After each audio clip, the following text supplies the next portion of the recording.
আসসালামু আলাইকুম ভিউয়ার্স, প্রথমে জানিয়ে দেব সংবাদ শিরোনাম। প্রথমে এবার জানতে পারবেন, এবার দেশে শেখ হাসিনা একদলীয় শাসন ব্যবস্থা কায়েম করতে চেয়েছিলেন, এমনটা দাবি করেছেন জিএম কাদের।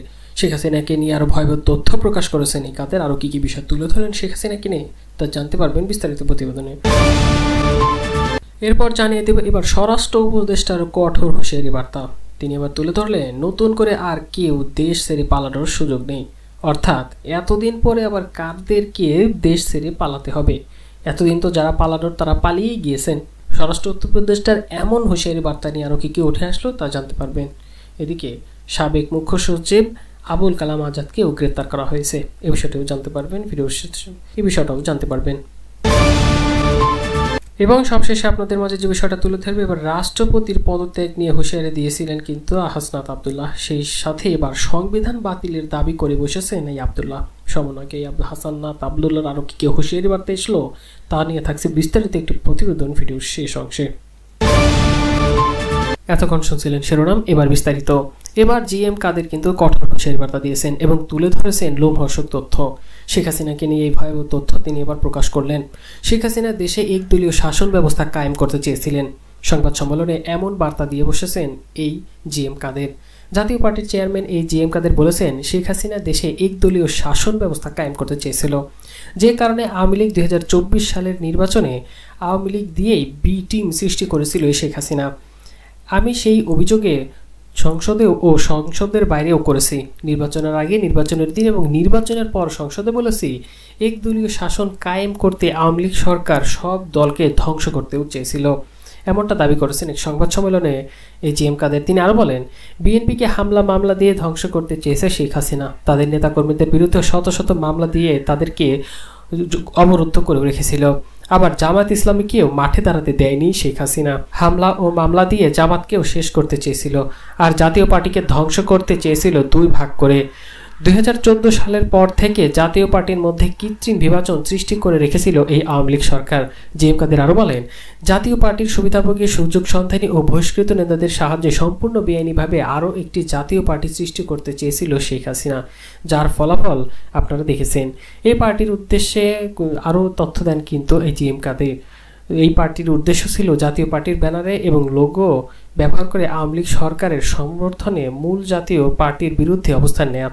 সরকারি পৃষ্ঠপোষকতা আওয়ামী লীগ সমর্থক দালাল চক্রটির সব কর্মকাণ্ড আইনশৃঙ্খলা রক্ষাকারী বাহিনী সহ বিভিন্ন সংস্থা ও সরকারের সার্থক সব গণমাধ্যম সহায়তা করেছে, এমন তথ্য দিয়ে সব লোমহর্ষক তথ্য ফাঁস করেন এই জিএম কাদের। তাদের কাজ ছিল মূল জাতীয় পার্টির বিরুদ্ধে অপপ্রচার চালাতো। এবং সেই সাথে তিনি আরও যে তথ্যগুলো দেন, ছাত্র জনতার রাজপথে বুকের তাজা রক্ত ঢেলে দিয়ে দেশকে স্বৈরশাসক মুক্ত করেছে। অর্থাৎ শেখ হাসিনা স্বৈরশাসক ছিল, এই জিএম কাদের বারবার বলছে। ছাত্ররা জীবন দিয়ে ছাত্র জনতার গণ অভ্যুত্থান বা অভ্যুত্থান সফল করেছে। এই আন্দোলনে জাতীয় পার্টি সহ প্রায় সব দলই সক্রিয়ভাবে অংশ নিয়েছেন বলে দাবি করেন এই জাতীয় পার্টির নেতা এই কাদের। তিনি আরও কিন্তু এই বিষয়টা যে বললেন যে এই আন্দোলন জাতীয় পার্টি সহ সবাই সক্রিয় ছিল, কিন্তু কই আন্দোলনের সময় এই জিএম কাদেরের থেকে কোনো বক্তব্যই পাওয়া যায় নাই। তারপরে তিনি দাবি করেছেন তারা সঙ্গে ছিলেন। শুধু তাই নয়, এই তরুণদের ভোটারের সংখ্যা প্রায় 4 কোটি। আগামী দিনের রাজনীতির তরুণরাই অসামান্য অবদান রাখবে বলেও তিনি আশাবাদী করেন। 2024 সালে আমাদের তরুণরা ভালোভাবে বুঝিয়ে দিয়েছে, তারা রাজনীতি ভালোভাবেই বোঝে। তরুণদের চিন্তা ও প্রত্যাশা মাথায় রেখে আগামী দিনে রাজনীতি করতে হবে বলে দাবি করেন এই রাজনীতিবিদ কাদের। এরপর জানিয়ে দেবে এবার স্বরাষ্ট্র উপদেষ্টার হুঁশিয়ারি বার্তা। তিনি যে তথ্য দিলেন, এবার নতুন করে আর কারো দেশ ছেড়ে পালানোর সুযোগ নেই। দেশ ছেড়ে পালাবেন বা কারা? দেশ ছেড়ে তো অলরেডি পালিয়ে চলে গেছেন। এখনও কি এই দেশের মাটিতে যারা অপরাধ করেছে বসে আছে? কেরাই বা তাদের পালিয়ে যেতে সুযোগ করলো বা সুযোগ দিল? তাদেরকে বিরুদ্ধে এখন পর্যন্ত কোনো ব্যবস্থা নেওয়া হয়নি। তবে স্বরাষ্ট্র উপদেষ্টা এতদিন পর বলছে, প্রায় 1 মাসের বেশি হয়ে যায়, 2 মাসের মতো, তিনি এবার বলছে নতুন করে আর কারো দেশ ছেড়ে পালানোর সুযোগ নেই। আর কারাই বা দেশ ছেড়ে পালাবে? যারা পালানোর তার আগেই পালিয়ে গেছে। আওয়ামী লীগের যারা দেশ ছেড়ে পালিয়েছে তারা বেশিরভাগই গত 5, 6, 7 আগস্ট পালিয়েছে। নতুন করে আর কারো দেশ ছেড়ে পালানোর সুযোগ নেই বলে জানিয়েছে স্বরাষ্ট্র উপদেষ্টা এই জেনারেল মোহাম্মদ জাহাঙ্গীর আলম চৌধুরী। তিনি এমন তথ্য দেন এক সংবাদ সম্মেলনের উপস্থিত হয়ে। স্বরাষ্ট্র উপদেষ্টা বলেছেন, যারা এখনও কর্মস্থলে অনুপস্থিত রয়েছেন তারা আর আইন শৃঙ্খলার বাহিনীর সদস্য নেই। বারবার সুযোগ দেওয়ার পরেও তারা যোগ দেননি। তাদের ব্যাপারে একটি অন্তর্বর্তী সরকারের শেষ সিদ্ধান্ত। তিনি বলেন, আন্দোলনেতে নিহত প্রত্যেককে শহীদের মর্যাদা পাবেন। যারা আহত রয়েছেন তাদের সবার চিকিৎসার ব্যবস্থাও করবে সরকার। এজন্য বিদেশ থেকে চিকিৎসক আনা হবে, প্রয়োজনে আহতদের উন্নত চিকিৎসার বিষয়ে বিদেশেও পাঠানো হবে বলেও দাবি করেন তিনি আরও তথ্য দেন, এই আওয়ামী লীগ সরকারের মধ্যে যারা অপরাধ করেছে এবং যারা পালিয়ে গেছে এরপর থেকে আর কেউ পালাতে পারবে না বলে বার্তা দেন তিনি। অন্যদিকে কিন্তু এবার একের পর এক গ্রেফতার হচ্ছে আওয়ামী লীগের হেভিওয়েট নেতারা।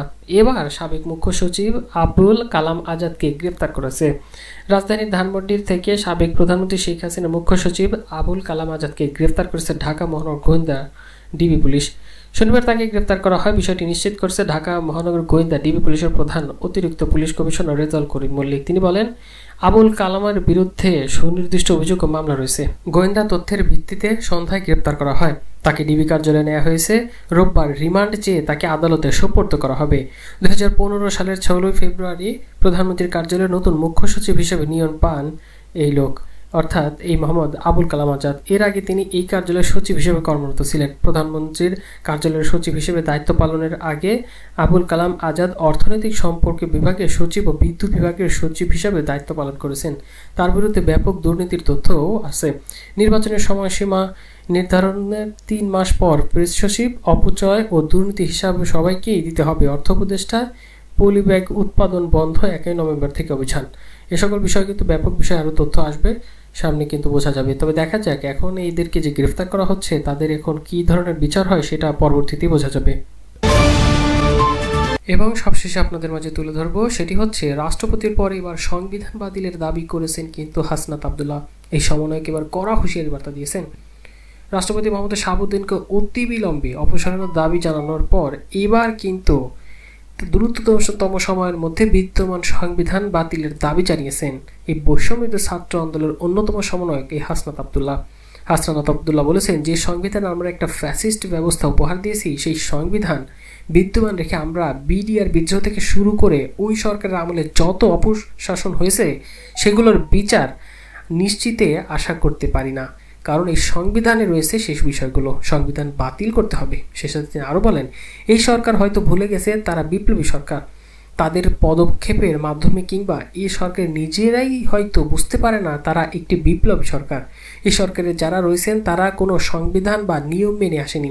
সুতরাং এই ফ্যাসিবাদ ব্যবস্থা বিলোপ করার জন্য সংবিধানের দোহাই দিয়ে কোনো নিয়মের দোহাই দেওয়া হলে তারা পুরো জাতিকে হতাশ করবে। আমরা আশা করেছিলাম প্রতিটি পদক্ষেপে মানুষ অনুভব করবে এই সরকারের বিপ্লবী সরকার। যে 5ই সেপ্টেম্বর আজ নতুন সরকারের 2 মাস হলো, কিন্তু আজ অবধি আমরা সরকারের পক্ষ থেকে প্রত্যাশিত কোনো পদক্ষেপ দেখিনি যেটির মধ্য দিয়ে প্রমাণিত হয় এটি বিপ্লবী সরকার। শুধু তাই নয়, আরও তথ্য দিয়েছেন হাসনাত আব্দুল্লাহ, যে সংবিধান আমাদেরকে একটা ফ্যাসিস্ট ব্যবস্থা উপহার দিয়েছে সেই সংবিধান বিদ্যমান রেখে আমরা বিডিআর বিদ্রোহ থেকে শুরু করে ওই সরকারের আমলে যত অপশাসন হয়েছে সেগুলোর বিচারে নিশ্চিতের আশা করতে পারি না। সুতরাং দ্রুততম সময়ের মধ্যে আমাদের বিদ্যমান সংবিধান বাতিলের করে দিয়ে অবশ্যই আবারও সুসংবিধান পুনর্গঠন করতে হবে। এভাবে হুঁশিয়ারি বার্তা দেন এই হাসনাত আব্দুল্লাহ।